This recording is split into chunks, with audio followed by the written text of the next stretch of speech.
So I wrote down a couple things that you said that would make a great title. Sure. Let's pick a title, and then I'll explain to you how we roll this out, but you will get a preview copy. Okay. So some options, and just tell me your favorite. I Had a Book in Me. If you're not paranoid, you're not paying attention. Out to Catch the Killer. When George Carlin tells you you're funny, that makes sense. I'll do that. Revenge.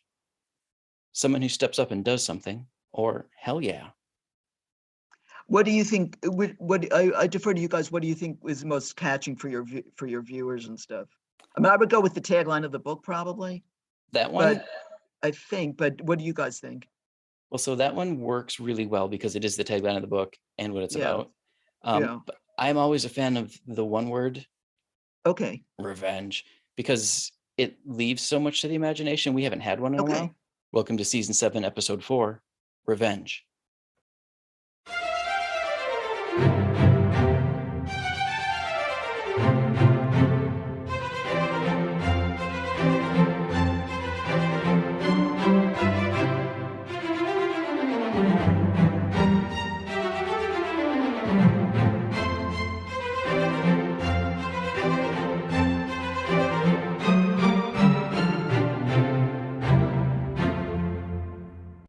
Hey everyone, this is Written on the Edge. I'm Vance Bastian here with my co-host, S.A. Baz Collins. Hello. We're really glad you're here with us. Our guest this week is Wendy Whitman. Wendy has a unique background. Before attending Boston University School of Law, she worked for comedians Lily Tomlin and George Carlin. After graduating from law school, Wendy embarked on what turned out to be a 20-year career in television covering crime. Because of her decades-long work as an executive producer for Court TV and HLN, where she covered in detail almost every major high-profile murder case in the U.S., she's become an expert on the subject of murder in America. Wendy received 3 Telly Awards and a GLAAD nomination for her tenure at Court TV. Wendy, welcome to the show. Thank you so much for having me on. Oh, our pleasure. So, where did the fire start to become a storyteller? Well, having worked in, crime television, Court TV, and then on Nancy Grace's show for, close to 20 years, I always felt I had a book in me, and, victims' rights and all that sort of was my passion. And I grappled with whether I would do a nonfiction book, and I had several ideas about that, maybe zeroing in on a particular case or my issues with the legal system. And one night, literally, I woke up in the middle of the night and I realized I could do a book as fiction and still incorporate everything I wanted to do. And it all just gelled. And I stayed up till like 5 a.m. writing. And then I wrote constantly for about 3 to 4 months till the first draft was done. And that was in 2018 from August to about November. So the whole process between starting to write the book and getting a publisher was exactly 2 years, because I signed with the publisher in August of 2020. So it was a wonderful experience. And I'm currently working on the sequel. Nice. Yeah. Nice. So the book is titled Premonition. Yes. What can you tell us about it? Well, the tagline is, if you're not paranoid, you're not paying attention.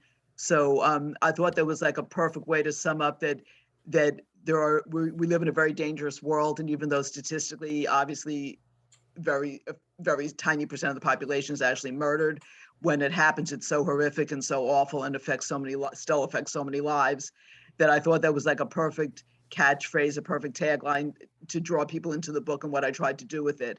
But the book, it is fiction. It's a crime thriller. I think it's very entertaining. And the sequel now is coming out even with more twists and turns, because the first book had a lot of psychological background of the protagonist. And I think she's an incredibly rich, interesting character. The second book is more all the twists and turns of a thriller and trying to catch the killer. So I think people will really like it. And the 2 books together, I think, are going to make a really great, main book and then sequel. But I think I was able to incorporate 20 true cases throughout the narrative of Premonition of the first book.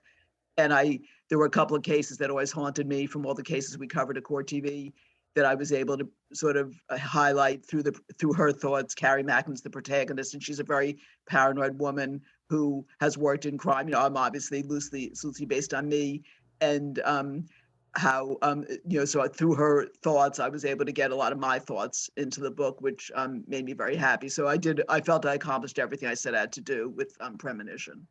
Nice. So it's kind of like, it was a bit cathartic for you to go through that and unravel some of the stuff you've been carrying with you all that time. Oh, absolutely. And I actually have one friend who I used to work with at Court TV who was just so freaked out by so many different cases. She tries to avoid all murder now, like can't deal with it. So I also tried to show how the toll it takes on producers day in and day out covering this stuff, because it's, it's one to say you can sort of distance yourself from it, but each case has a new set of victims, a new set of victims' families and friends.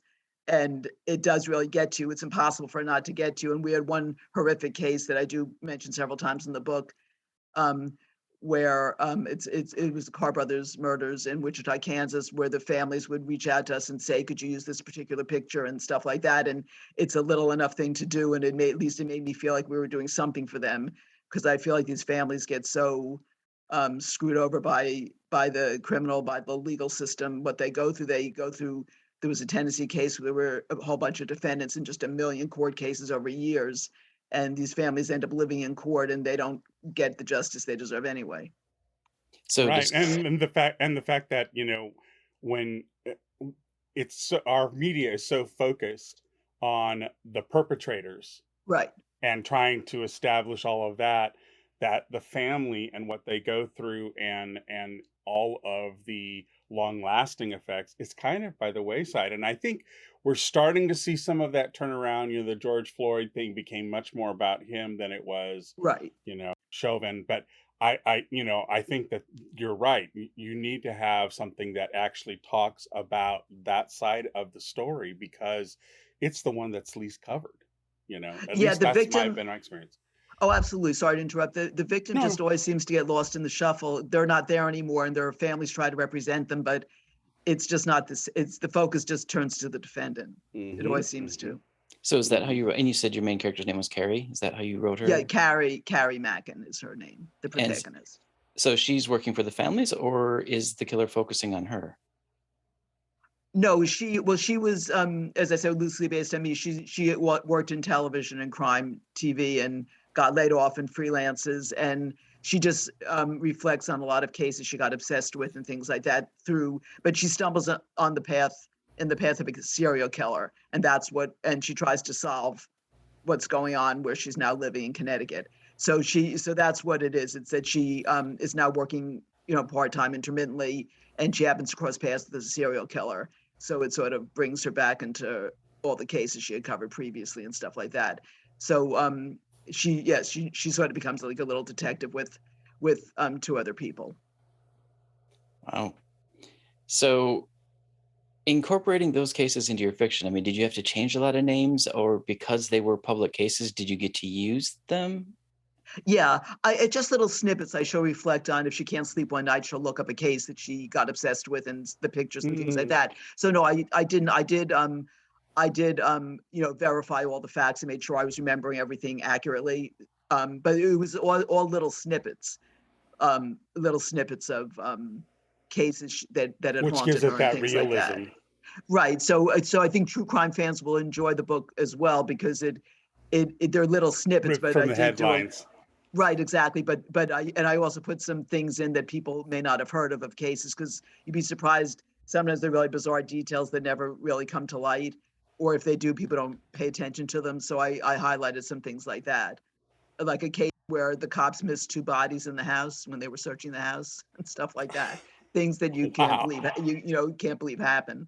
So so there's a lot of inside baseball stuff as well. Black humor that we used at Court TV to keep ourselves sane and to offset, the details of the case and stuff like that. So when you did produce a show for any crime show, actually, I mean, do you get to play investigator a little bit? Do you have to, or is it more collecting what other people have collected?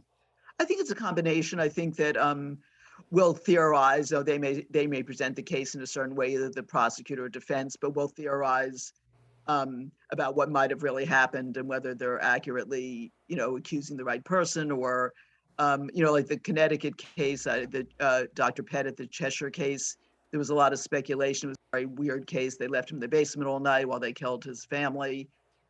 People love to play detective, I think, and even internally at Court TV and stuff, we would always theorize about what might have really happened in certain cases and what drove the person to kill, or whether they really did it, or whether they had help, or whether they hired someone. Things aren't always what they seem, I think. Gotcha. When I was telling my husband that I was interviewing you and what your background was, he had one question. He's like, ask if they ever uncover anything that had them reopen the case. I don't think that I can specifically think of anything we ever did at Court TV that caused a case to be reopened. Okay. It could have happened and nothing comes to mind. Mm-hmm. But that said, we get, the people in the field get very close to all the players. And, a friend of mine who was a reporter there and then a reporter at CNN, they prod the attorneys and I think they're more careful with the victims' families, but they do try to uncover stuff and dig up stuff. And it's possible that things like that happen that we weren't necessarily aware that we were the ones who triggered it or not. But I know there have been issues, I'm sure, where we get very involved with the actual case and obviously in the field and all that. Right. And so in your novel, Carrie's gotten very involved. I mean, crossing paths with a serial killer is no small thing. Right. Yeah. So she enlists the help of her best friend and a private eye, and the three of them set out to catch the killer. Interesting. So she herself is not licensed to actually do the investigating. No, she was just a producer. Got it. Okay. She was just a TV producer. Yeah. Okay. So if you see the series continuing, is that something she would pursue? I'm not sure. I think that I love the way the sequel's coming out. I'm up to page 180. And I've been able to write it very quickly once I mapped out. With Premonition, I knew I wanted to make it somewhat of a psychological profile of a woman. Like the beginning in the jacket of the book, it says Carrie has spent her entire life trying to avoid one thing, being murdered. So I had to give a lot of her psychological, because it goes back to when she was a child, hearing about awful cases, growing up in the New York area. So I had to sort of make it half a psychological profile of her, and then why that sort of led her to her career in crime. And then she happens to stumble on a serial killer and it becomes into her real life. With the second book, I felt I could take it in a million directions because they were out to catch the killer. And the second book is written from the killer's point of view, which I think is really neat. So I'm having a lot of fun with it. And once I settled on what the plot would be, I know exactly what I have left to write. So it is flowing very easily, which I'm grateful for. And I think people are going to love it. I think it's working out really well. I'm excited about the sequel. Okay. The sequel sounds awesome. You wrote entirely from the killer's perspective? Well, yeah, it's from the killer's perspective. Obviously there's still characters from the first book in it. Sure. But it kicks off from his perspective. And so I think people love getting into the mind of a killer. That's impressive. Wow. Mm-hmm. All right. Can I ask an oddball question? Sure. Shoot. Your bio mentions a start in comedy. Do any of those skills make it into your writing? Well, I would say Carrie has a cute sense of humor, so I would say it does. And I think I have George Carlin stories tell me he thought I was funny. When I guess George Carlin tells you you're funny, you have to take that seriously. Right. And I think I always say I went from comedy to dark humor because as I said, we did do black humor at Court TV. It's the way to offset the reality of what you deal with every day, and from autopsy photos to watching the victims' families in court and just all the details. My mindset is, they tend to try to sanitize trials to some extent with rules of evidence and things like that. And I've always been of the mindset, let it all in, because if people, you can't get to the appropriate punishment if you don't see the details of what they actually do to the victims. And some of these cases, particularly the case of Shannon Christian, Christopher Newsom in Tennessee, what they went through was so incomprehensibly horrific. And then you understand why people are calling for extreme punishment, because she really suffered. And that case just absolutely haunted me. Of all the cases we had covered, that and the Carr brothers case in Kansas, what they put those victims through. And if you gloss over it in the trial, you don't understand why they need to be you need to see what happened. Unfortunately, murder trials are not pleasant things to watch. And that's why we do use black humor, and we used it all the time. We used to, give cases nicknames and things like that just to keep our sanity, because you couldn't do a 6-week trial every day hearing these just unbelievably horrific details of what these victims were put through. And you have to somehow have a release or a relief from it. Okay. Anything else about Premonition you want folks to know? Just that I think it's a really unique, a lot of the reviewers have said how unique it is. It's a very uniquely written crime thriller. And it, again, for true crime fans, it does incorporate 20 true cases. And again, it was written by someone, myself, who has 20 years of crime knowledge and information and history behind it. So it's not just someone sitting down and wanting to write some kind of a crime thriller. I feel I brought so many different interesting aspects that an average person, even an average writer, just wouldn't know about. Details of crimes and my perspective and the way the legal system works, issues I have with it, all of it. So I think Carrie Mackin's one of the most rich, unusual, multidimensional protagonists in a while. And I think people really fell in love with her. And I'm very proud of the book. It did everything I wanted it to do. And I do also, I'm a huge animal, dog lover. And I was able to get a lot of my feelings about the way animals are treated in the book and animal abuse. Nice. Very nice. So I have to ask, just as a side question. Sure. How was that journey from comedian to Court TV? I mean, that's an odd path change, course change. So how did that happen? Well, when I was working for George, I always had in the back of my mind that I wanted to go to law school. And I sort of had to, it was sort of like now or never. I was living in LA and ultimately I decided to go for it and do it. And I wasn't sure what I would do after I graduate from law school, because law school is not like medical school. It's 3 years and you can do anything afterwards. But I never really thought I would practice. I didn't want to practice. But when I graduated, it was when the middle of the first OJ trial. And I never thought about journalism, but it seemed like a natural progression. I thought, well, that makes sense. I'll do that. So that's sort of how it happened. I guess the critical point was making the decision to stop working for George and to go to law school. I just felt it was the time I would have to do it. So and then I think it just sort of fell together. And then I ended up at Court TV for 15 years till they basically shut it down and changed it into True TV. And then I went on to Nancy's show a few years later. But I think that's really how it happened. And quite honestly, we were hilarious at Court TV. So if you were back in the behind the scenes there, you'd be holding your sides all day long, because all we did was everyone there had quite a sense of humor. So it wasn't such a leap. We were quite a group there, quite a group of characters. That's excellent. Excellent. Bravo.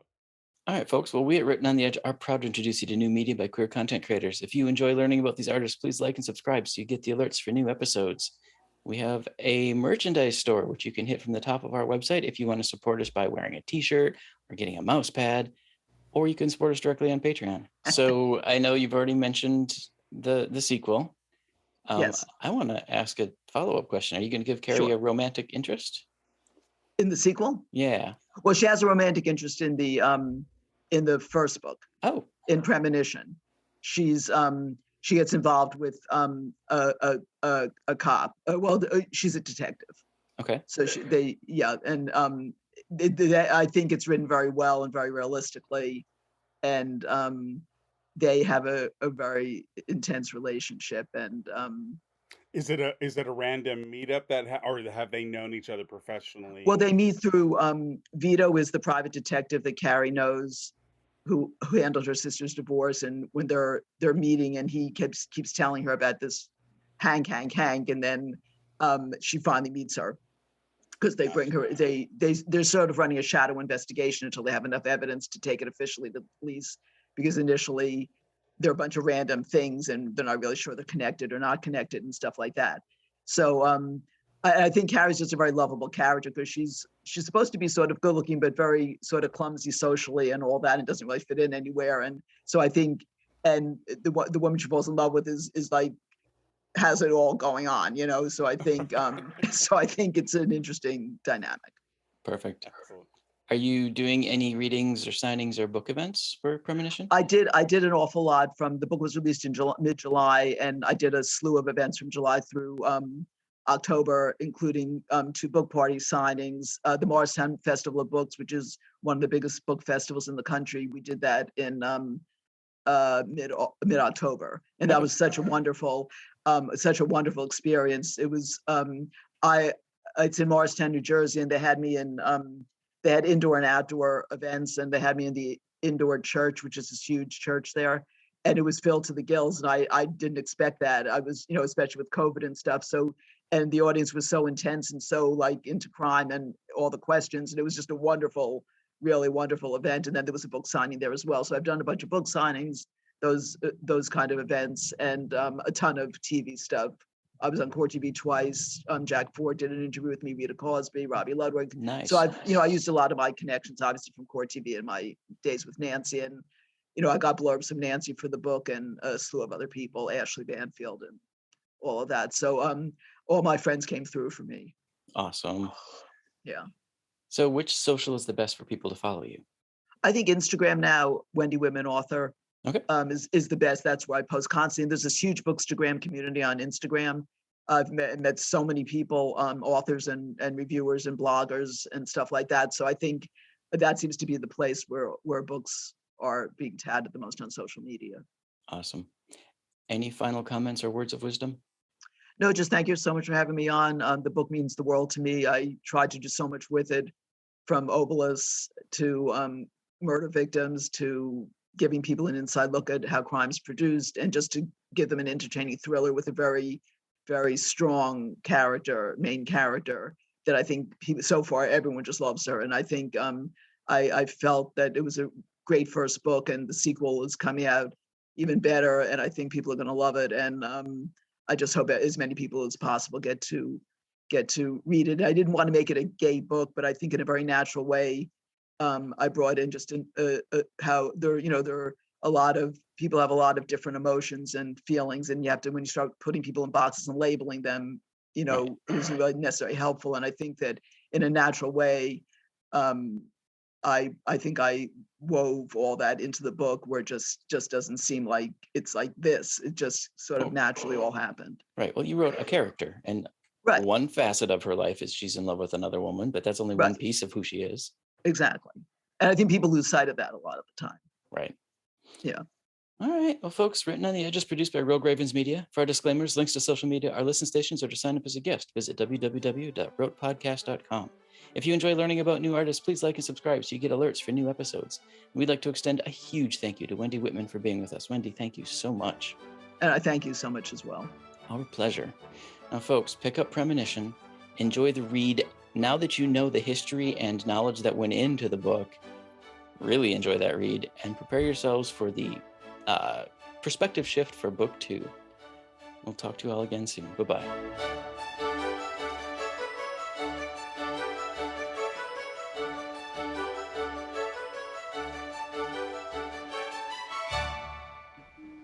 Oh, what's that?